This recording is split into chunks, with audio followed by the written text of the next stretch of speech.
welcome, welcome. So what I wanted to do was, y'all remember the old school, like Dr. Drew sex call thing where people call in and they share what's going on and then there's the session there. So I wanted to do that with people and just kind of, it felt good. And so Cassie's kind enough to let us do that here. But Cassie, like, what we're going to cover, it's going to help so many people. Like, I can't tell you the importance of coaching calls. Like, people say, Casey, I just listen to your coaching calls and get all these breakthrough, this guidance. And I'm like, yeah, it's because when others share, it's just, we connect. Now, do you know what the grief is manifesting into? Like, is it causing you to not be able to do certain things, or is it causing you not to work out? Like, what's it causing? I feel stuck in grief.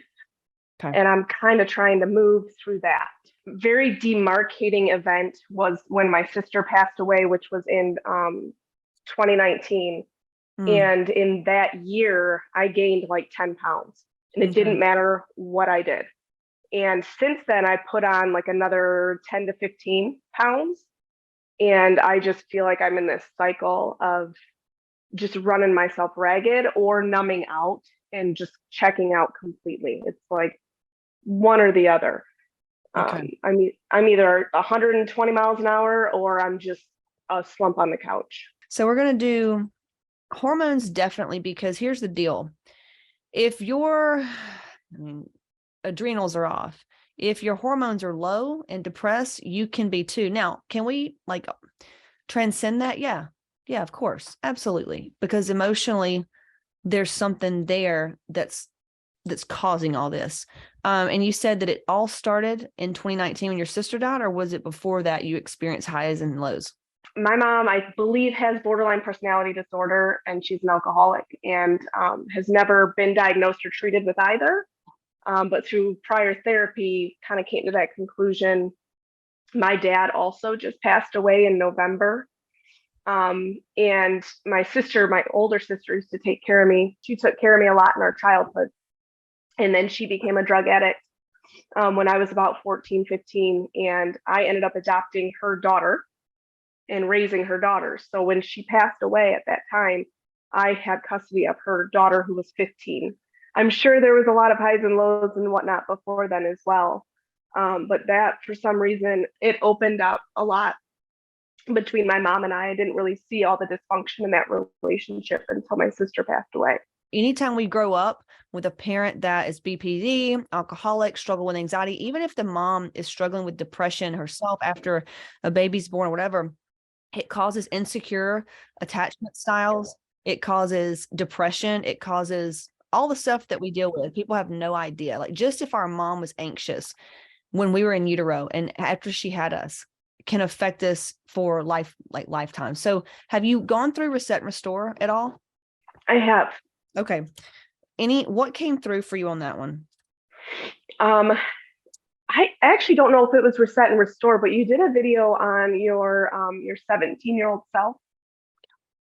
That was profound. A lot came through on that one. So the 17-year-old helped. And particularly, is there anything in that you've watched or done so far that's really helped you to tap into that? Like any healing sessions that was helped you to tap into that sadness? Not anyone is like coming up particularly.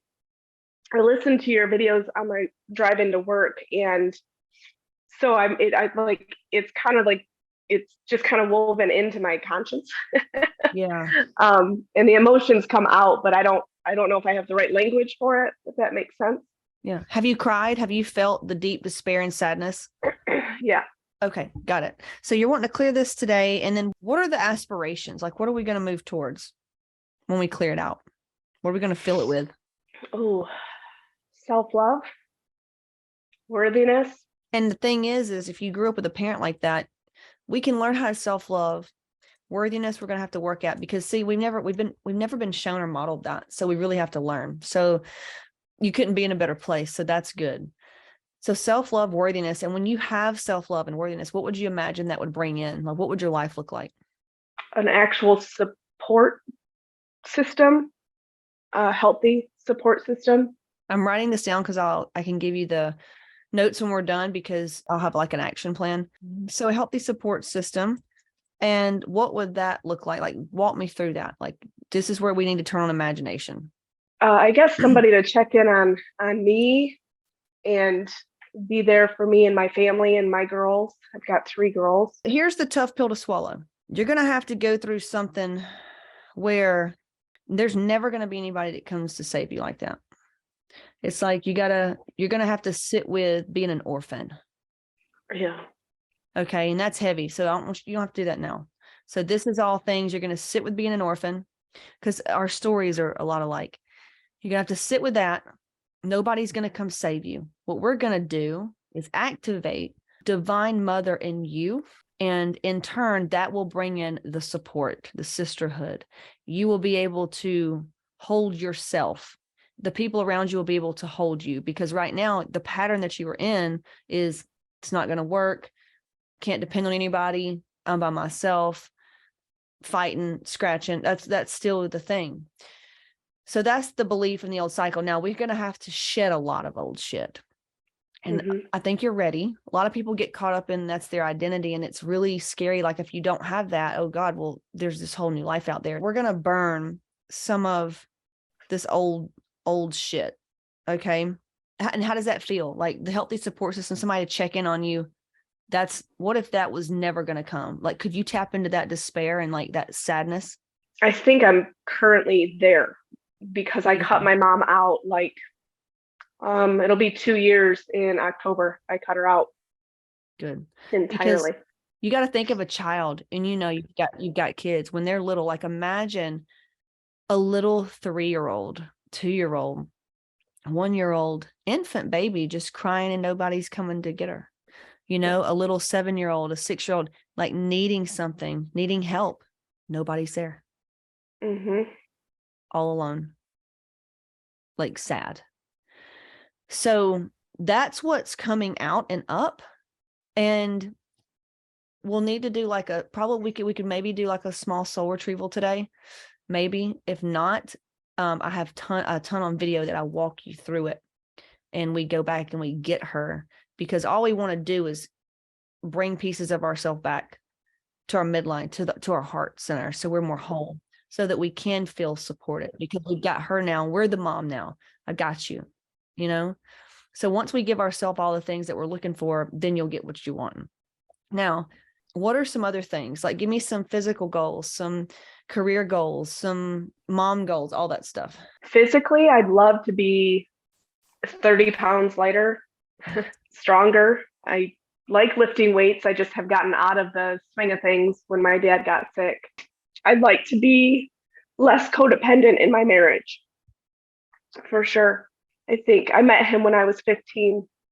Wow. And we've been together since. So yeah, we've been together for a long time, and we got each other out of really dark places, but I know that we enable each other in many ways too. Yeah. Well, and you know why you attracted him, because you never had anybody. You didn't have anybody. So we get thirsty, and that's where a lot of the shit comes in. Now, the second you go to do something, there's always something comes up. Now, that is from a victim mentality. That's just you're okay with being down in the shit. So this will be like a 2-part series. It's almost like, because I listen, I have a lot of that. Okay. It's a constant shedding. And so when I say that, it's not good or bad, right or wrong. It's like, I have it. It's why, like, you're in my field. Like, I understand, I've got the codes for that. Right. I had a ton of codependency as well. To drop the victim story, we're going to have to create new thought, because right now the thoughts you're thinking is what's keeping you in the situation. So we're going to burn some shit, put it in the past, and shed some stuff today, and definitely stay on the neutralizers. But let's go back now. If you want to close your eyes, you can. And the feeling that we just went to when I said, you want somebody to check on you and be there. And I said, well, nobody's coming. What comes to your mind? Age, time. When was a time that you felt really alone? 8th grade. I mean, are you really ready for this? Because when you do this work, you're going to get what you want. And it's going to feel like you're being tested. Other things may go whatever. And you're going to have to really anchor in to the community and anchor into these new beliefs. I am terrified. I can feel, I have always felt as far back as I can remember that I was a little bit different um, amongst my peers and my family and everything else. And I like that kind of power in like that's within you. I'm scared of it if I tap into it. I was too. Okay. So going back then, 13-year-old, what specifically was the situation? Oh, Getting made fun of or just simply having a period? Simply like, what was it? my parents, so my mom and dad married each other twice and divorced twice. This was on their second marriage together. They had been fighting quite a bit. My mom cheated on my dad, and my sister ran away from home with a much older man. My mom had a major lung surgery. She had cancer, and my dad was nowhere. I took care of my mom and I took care of the household, and I didn't have any, there was no support. So I was head of household at 13, 14 years old. We are so much alike. It's not funny. So first of all, realizing that you took on some of her grief, because we're nothing more than what our programming passed on. Right. Okay, but let me address this first. The fear of your own power. Okay, I know what I felt. What is it that you fear about stepping into this? I won't maintain it. Okay. That I won't be able to control it. Okay, and then what if I told you that right now you're maintaining and controlling your life currently? It's just probably not in the direction you want it to go in. It's going to feel the same way, but better. I love that idea. Okay. So have you ever had a run-in with just a situation? It could even be a restaurant that got you sick. Like, have you eaten there again? Or somebody that did you wrong? Did you do business with them again? Somebody that fucked you over? Are you still fucking with them? Or did you kind of cut it off? I mean, that's pretty much the entire relationship I had with my mom. Okay. You know? So you're done with that now. Yeah. Well, why not just go back though? It's not worth it. Yeah, you know better, right? Yeah. Yeah. So the fear that you won't maintain, you don't go backwards. Once you've been shown the thing, it's almost like a snake being in your house. Like when you're in the energy, you're living with it, right? Okay. Then you're like, holy fuck, there's a snake in my house, right? It's just a different energy. You'll never be, and then you'll get to the point where you'll start closing the doors so that snakes can't get in. And then you'll get to the point where you'll probably move. Then you'll get to the point where you'll go to a place that there are no snakes. You know what I'm saying? Yeah. So that's kind of how I would just like say how this gets to go. I'm serious though. And every woman listening to this, if you think back to a hard lesson that we've all learned, whether it's getting fucked over, it was just learning a hard lesson about hiring someone or buying something we shouldn't have bought or having sex when we shouldn't have. We learned from it. And if you're not learning, you're just going to keep repeating the same cycle. But for the most part, you're smart. It's like eating dog shit. If it's going to make you sick, why would you do that? So once you know it made you sick, you're not going to do it again. So that really nullifies, X's out, clears out, deletes the file of you won't be able to maintain because you know how now you're aware of it. It's no longer in you. It's outside of you. Does that make sense? Yeah. So does that help that fear? It does. Yeah. And you'll be fine. And the thing is just like, and you need to go through energy codes as well. So you can understand like where your nervous system was at back then. You're just going to need a lot of validation throughout this journey and path. Thank God you've got the community because young girls need that. Young girls need like a lot when they're during puberty, and you couldn't even tap into that because you're having to take care of another young girl that couldn't take care of herself, known as your mother. You know what I mean? Mm-hmm. Mm-hmm. So I'm going to put here 13-year-old video. It's going to make so much sense to you and your girls. We'll make sure we get that for you. I know women are like, where is this stuff? It's all in Hotmomz. So you're going to have to comment below this, send an email in, message us and say what you want. Okay. So let's go back because me and you are together right now. You're there taking care of your mom in that situation. And I'm there with you. And maybe there's something else there, something that makes you feel really supported, really safe. It could be something you believe in. It could be an animal. It could be a loved one. It could just be me, whatever. What does she need to know at that time? If it were your daughter taking care of you and your daughter was in that same situation, what does she need? She needs someone taking care of her. What does that look like? Keep your eyes closed and just walk me through it. Somebody else paying the bills, cooking dinner, worrying about, the ins and outs of running a household and caring for somebody who can't care for themselves, to be able to be a kid. What does that look like? Like, because your kids are like, just imagine it's your kids. Yeah. What does that look like though? What does that look like letting a kid be a kid? Like, she should be worried about homework and whether or not her boyfriend's going to call her and, get her period. All that stuff. Yeah. Well, if she's feeling like she's got to take care of her mom though, what do we say to that? Do we say, hey, you don't have to do that? Do we say, you can do this, but you can also ask for help and get somebody else to do it? You can tell your teachers at school, like let's give her some solutions here. Ask for help.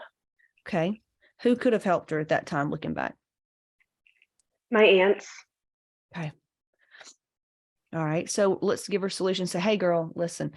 Hey baby, listen, this is not your responsibility. You understand? You're going to play, do your homework, talk to your boys. We're going to get your aunt. What's her name? Sherry. Sherry. We're going to get Aunt Sherry to step in here. She already feels better a little bit, right? Mm-hmm. So your Aunt Sherry stepped in. She started handling it, taking care of it. Maybe we can tell your daughter, do something that she likes. Like, what can she do to kind of like free your mind and move around? Does she do a sport at this time? Like, how can she play? She could call a friend and go to their house. Call a friend, go to their house, tell the friend kind of what they're going through so they can like support each other and back each other, right? Mm-hmm. Share secrets, tell the friend, share secrets. Okay. Knowing what you know now, you're a mom now. How sweet would it be if a child could come in and just come into your house, look at you in the eye and say, hey, my mom and dad are fighting really bad right now, so I really appreciate you letting me come over. Wouldn't that be precious? Mm-hmm. So maybe she looks up and tells the kid's parent what she's going through. So now they have some compassion, can love on her and support her a little bit, right? Yeah. Good. Maybe she goes to the counselor at school and says, hey, I just want to talk to somebody. I don't have anybody to talk to, because she feels safe. Like somebody is there to listen, because that is a reality. Yeah. Lots of solutions here, but we don't see them when we're there, right? Right. So she's doing that. I think she's feeling better. She's feeling more supported, like, okay. But she's still worried about her mom. That's something that we all have to sit with. And the only thing at that point is more talking to the counselor, more playing with the friends, more sitting, maybe talking to her dogs, crying to her animals, maybe. What do you think? Yeah. Talking to animals, crying to animals. Mm-hmm. And then also she needs to dream. She's a little girl. She needs to dream about what she wants to be when she grows up and what's going on this next weekend, and just feeling good, feeling like she's helping people. Does she go to church? Is she in a group? What is she doing? I don't know. I was never given space to do anything. But we're different. We're going back in time. We are changing realities. Playing sports. Let's play a sport. Mm-hmm. Okay, let's sign up for a sport. And may not be perfect in the beginning, but that's part of life, and it's going to be really fun. And you'll look back and be really thankful that you got to meet cool people and learn something new, right? Yeah. Mm-hmm. So she needs some more support. While she doesn't have a mother that's sitting there to support her, maybe she needs a female mentor, somebody that, can say, hey, no, you got this. Let me show you how to do it. She just needs some kindness, right? Yeah.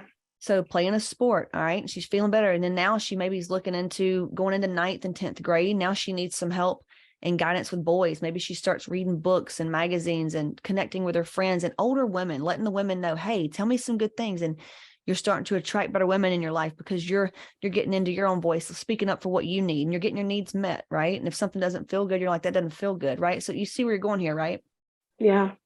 Okay. And now you're getting to the space of the boys came in, but you've got some self-esteem. You're playing sports. You feel good about yourself. You have people to talk to. So now the courting, the dating, it's a whole different ball game, right? Mm-hmm. And you see the reality, how it could go that way. Now, that is it's an alternate universal thing, but it's possible to jump timelines. And you have the opportunity today, Cassie, to do that, because your body and brain doesn't know the difference in if it really happened or if it's all in your head. Now, we're going to get this out of your body by feeling it, by doing body work. And over time, it's going to come out of your body. Over time, it's going to get out of your body. Right now, and how we came in to offer young Cassie solutions is exactly what we're going to do for big Cassie. That's it. And how did all that feel? Exciting and overwhelming. Yeah. And now if it's overwhelming, we just really packed in probably 10 years into 2 minutes. That's why it's overwhelming. So when you feel it actually made me think of my oldest, my sister's daughter, because she's 19, she'll be 20 this summer. And it made me, like, my heart just went to her, like right away as you were talking, because we got her when she was 10, and it was just a really crucial time. So you see, you're already breaking the cycle. You see that, right? Yeah. And she's going to help you heal. Your daughters and your niece, they're going to help you heal, because you're going to look at her and go, you're a 19-year-old. Here's what I wish here's the solutions I wish I had. And you're not going to force it on her, but you're just going to be there. You see, all women need is support, non-judgmental support, and unconditional love, so they can be the free spirits that they are. That's it. Yeah. And we need to feel safe with our men, with our sisters. That's it. And if it doesn't feel safe, then it's a fucking hard no, Yeah. So when you feel overwhelmed, you go back to the breath. Because the reality is, right now, you're sitting here on a Zoom, you're talking to Cassie Shipp. We're talking about stuff. We're just talking. You're in your house. That's the reality. You breathe and you go back to the now, which is, we're sitting here. You and I are talking, girl to girl, Cassie and Cassie. We're just talking about life, coming up with some solutions. It's safe. All is well. Right in the now. That we're not thinking about the future, or we're just talking about now. We're creating solutions. We're sharing space. It's pretty cool. So when you get overwhelmed, breath work with those 4 and come back into being, and realizing that this is just you healing your nervous system. You didn't really have one. I explain it like this. A flower pot holds a flower in place, right? And if there's a crack in the side of the flower pot, all right, the dirt's going to spill out. It's not going to hold water. That plant's, it's going to struggle. All right. It's got to be in a really good environment. It's got to be resilient, and it still may not be as healthy as if the flower pot that's put together with the perfect soil. You get where I'm going. That's like our nervous system. A lot of us weren't even planted. And you know what I mean? A lot of us don't even have a root system. A lot of us have a lot of holes in the flower pot, and that's our nervous system. So what we do is we have to regulate it. And the best way to do that, there's tons of, herbal supplements and things you can do, but breath work is one of the quickest ways to bring in life force energy. Because think about it, when a baby's born, what do they want them to do? Cry and breathe. That gives life. A life comes into the baby. So breath work is life. So if you feel depressed and you don't have life, breathe more in. That's all we have. So, and your only job is to feel good. That's your only job as a human being, because when you feel good, now you can give to others, right? But a lot of us have been through some shit. We're not here to judge. We're not here to blame and all that. We've got to take care of you first before we even think about anybody else, because you are everybody else. So understanding that from now on moving forward, we only speak in solutions. We only think in solutions. If we go to complain, catch ourselves. What's the solution? If you feel alone, what's the solution? Can you ask for help? May be hard, but you can do it, right? So right now, it sounds to me like you need to call a friend, get in the community, introduce yourself. What are you excited about? How are you feeling? Connecting with women. Sounds like you need to go either sign up for something, a pole dance class, a dance class, a Zumba class, a fucking stretch class, sign up for something, like do something where you go and you start working out. You just do something, it could be walking you just do something, keeping you active. Really exactly what we just talked about, because you're how old? 38. Oh, perfect. 38-year-old enjoying her kids. stepping into her womanhood, finding her voice and really choosing what makes her fucking happy. I mean, and what makes you really happy? Is it like planting flowers, crafting? Like, what really makes you happy? If you had all the time in the world to do something, money wasn't a thing, like what would you be doing with your piddle time? What would you be doing? I don't know. I'm still discovering that. I like gardening. I have a love-hate with gardening. Um, I have a really cool job that I enjoy where I get to dissect stuff all day. So that's my jam. I love that. I'm still figuring it out. Good. And that's okay. Mhm. I'm gonna be figuring it out till I'm fucking passing through this physical body. Like there ain't nothing wrong with that. So, Yeah. but your only job is to take care of you and have and feel joy and play during the day. And as well as I do, if you feel like you can't, that's just the trauma talking. That's just the old Yeah. stories. We're gonna burn the old stories because that's not solution based. Yeah. Only solutions from here on out. And so I would say to get in something else. You got your work, but now what else? Like for me, I'm different every day. Sometimes I want to just lay in the sun. Some days I want to ride a bike, play with the kids. It's literally different every day. Sometimes it's riding. Sometimes it's like just finding joy in the moments, playing with your dogs. Like, how can you incorporate more of that every day? I do really enjoy playing with the dog. Right. Um, Getting outside when I can. The weather up here has been so weird. But you see how simple all of this sounds. And really, it's just living life, enjoying life. But you see how there's been this really sad kid like running the show. Right. Yeah. And she Yeah. didn't have solutions. She didn't have anybody to say, hey, let me help you, because kids aren't fucking supposed to know that. They're supposed to have Right. adults around them to help them. And you didn't. Right. Right. So honoring her and asking her, you think that she'll come with you? Do you think right now, if you could go back then, like, does she trust you enough right now to take care of her? Oh, she's angry. She's angry She should be. and she doesn't trust anybody. So if you had a young teen that you just adopted and she felt that way, it's like I say, you wouldn't be like, let's go to Disney World and buy your favorite stuff and go shop at it. That's a traumatic situation. Like, they just want to be around you. They just kind of they don't want to talk a lot. They just kind of want to be with you and fill you out and sniff you out. And they have to trust you. Right. Yeah. So with that being said, I want you to start looking at, you got 3 girls, honey, you got 4. So now you've got a new daughter, like Cassie, little Cassie. All right. Little Cassie. And she's new, and you're not trying to convince her, force her to see, tell her how much happier she should be now. It's just like, she's angry, and we're gonna, what a woman's like when they're angry.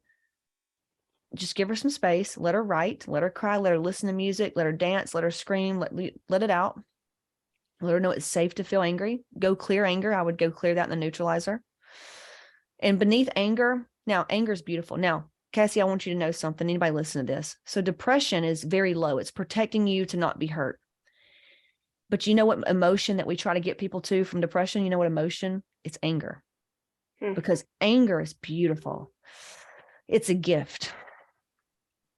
Anger can help you to it can help you to just take action. Like, fuck this shit, or I'm not going to do this again. It can help you take action. And that's what it's for. It's to set boundaries. It's to take a stand, take action. So you just went from depression to anger, and that's phenomenal, right? That's moving up the emotional tone scale. That's like a miracle in itself. That people take drugs to try to do that. So you just moved up to anger. So in beneath anger, there's deep hurt, and that's okay. Well, she'll feel that later, but now she's angry.